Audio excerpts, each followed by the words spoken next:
Okay. All right. Exactly. Thank, Thank you. thank you. Thank you, everybody. Okay. Let me go to the next person, Mr. Oga Chris. Thank you, sir. It's good to have you on the show. Good evening to you. Talk to us. Yeah, Mr. Njawat, happy Saturday to you, Domo sir. Good evening, everybody on the panel, the people in the comment section, the people listening to us from all over the world.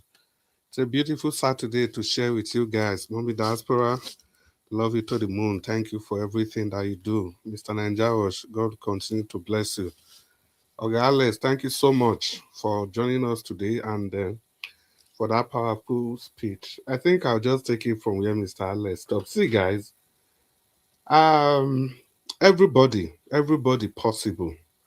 If you have the time, if you have the energy, if you want to move the nation forward and you can contest in any elective position, the more the merrier. Everybody should try and find their way in there. Register with the NDC, do whatever you can do. Because at the end of the day, it is politics, it is democracy, and it remains the game of number. Because even if in the House of Assembly or in any house for that matter, if you are the lone voice there, the highest you can do is always to have your say, have your say, have your say. You always put these things to vote, and at the end of the day, the majority will have their way. So please, everybody, if you have that time, be part of the process. Try if you can contest. If you have the opportunity, do so. Do so. Me that I'm talking, I'm thinking seriously. I said that yesterday. I'm thinking seriously along that line. What ways, how many more ways can I be part of this process? Can I effect this change? Like Oga Jonathan said, even if you are not able to do anything, but these controversies, we should be able to say the truth. We should be able to say what's going on in those caucuses, in those houses, in those coven that people are never ever truthful about. We should be able to, for example, if they present a budget or whatever they are presenting, we should be able to take that document and make it public for everybody to see what's actually going on. So if we are not winning at the chambers, but we should be able to be winning on the street and on the minds of people. Having said that, I'll just move on back to Kenneth Okonkwo because from now on, Kenneth Okonkwo is never ever going to escape the whiplash. You see, if when I was saying this man might not be as intelligent as people think, or he's just he's just reducing his IQ in order to be able to make a silly point that ought not to stand when we are thinking critically. How can he be comparing what is happening or what has happened in the ADC and the Labour Party with the APC convention?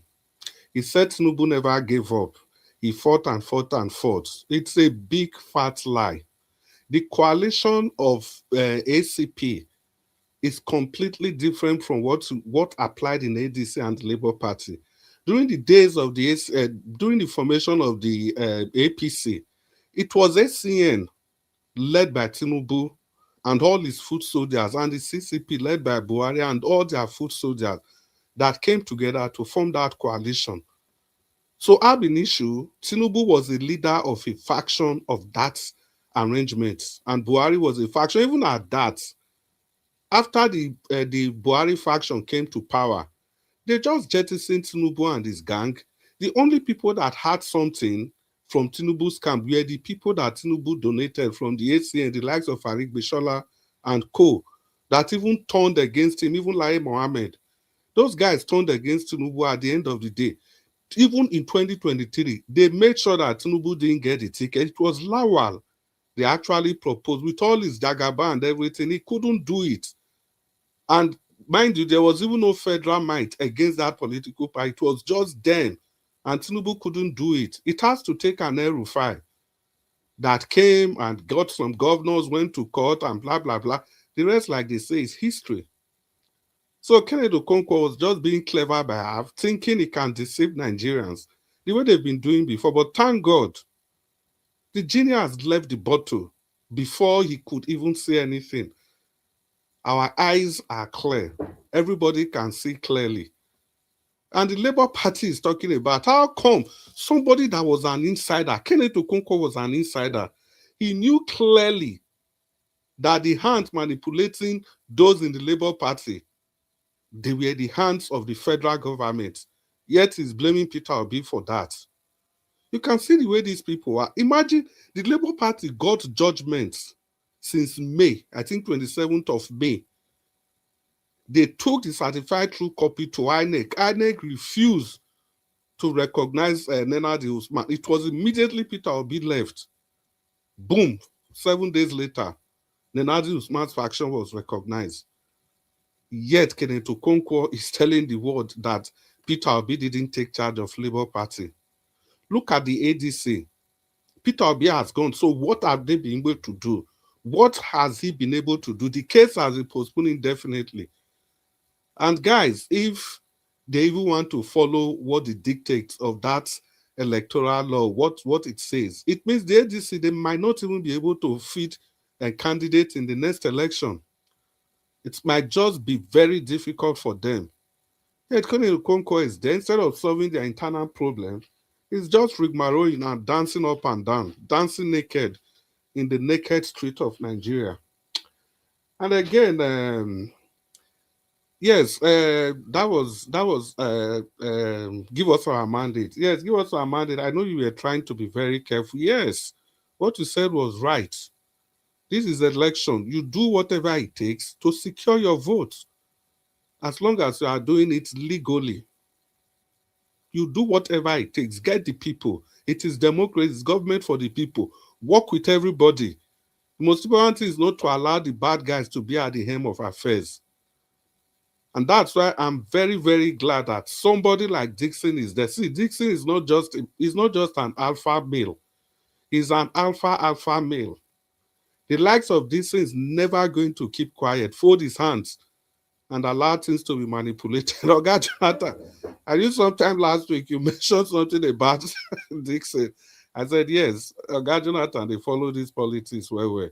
You just mentioned something in the passing about him. Then Peter Obi has not even joined the NDC. So Seriake Dixon is not a pushover. We guys have to look at his history. Don't forget, it was because of Seriake Dixon that Jonathan and Timi Preye Silva had that big political fight, because Seriake Dixon was in House of Rep then, and Jonathan supported him to become the governor ahead of Timi Preye Silva. That was why till today, Timi Preye Silva never forgave Jonathan. Rather, he went to go and join the APC, the Buhari-led people, so that they fight Jonathan together. It was because of Seriake Dixon. Seriake Dixon is not a pushover at all. He is not a pushover. Now, the reason why I mentioned give us our mandate is this. Guys, don't be surprised when the election proper, when everything is settled. Don't be surprised that the likes of Asari Dokubo and those people, they will be in the picture. Don't be surprised, because it's going to be aura for aura. It's going to be violence with violence. It's going to be threat for threat. As long as the threat is to make Nigeria better, you cannot fold your hands and people are rigging you out when you know you cannot rely on the court. So when His Excellency Peter Obi comes in, he sanitizes the whole process, the whole institution, so that people you and I, we can pick our voices back again. That is how we are going to move the nation forward. And see, guys, you see, when we keep saying that we are not going to allow people to come from other political, or the people that went through Peter Obi before, we are not going to allow them. It's pretty difficult to stop these people. Did you see the convention? Did you see the person that was sitting very close to Seriake Dixon? The guy from Edo State, you know him, Agbona Ima, he has been in the APC long ago.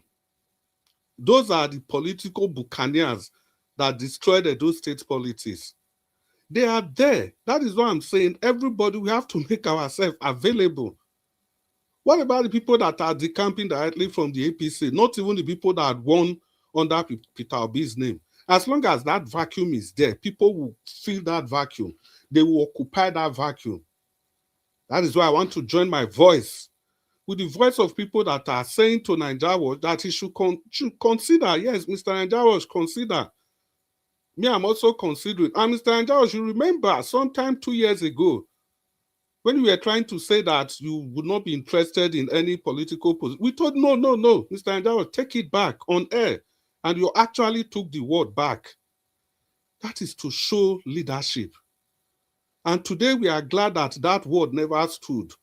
So, Oga Nigeria Watch, you are open for contestation. And for me, I think the big gun, the governor of the state, I think that is where you should be aiming at. Thank you, Manarita. Ultimately, the choice is yours. But I see the governor of the state as a more viable position that you for. So, thank you very much for listening to me. I think in the second section, I should be able to elucidate more of my points. Good evening, Nigerians. Yes, Oga Chris, thank you very much, sir. Thanks for your submission. Okay,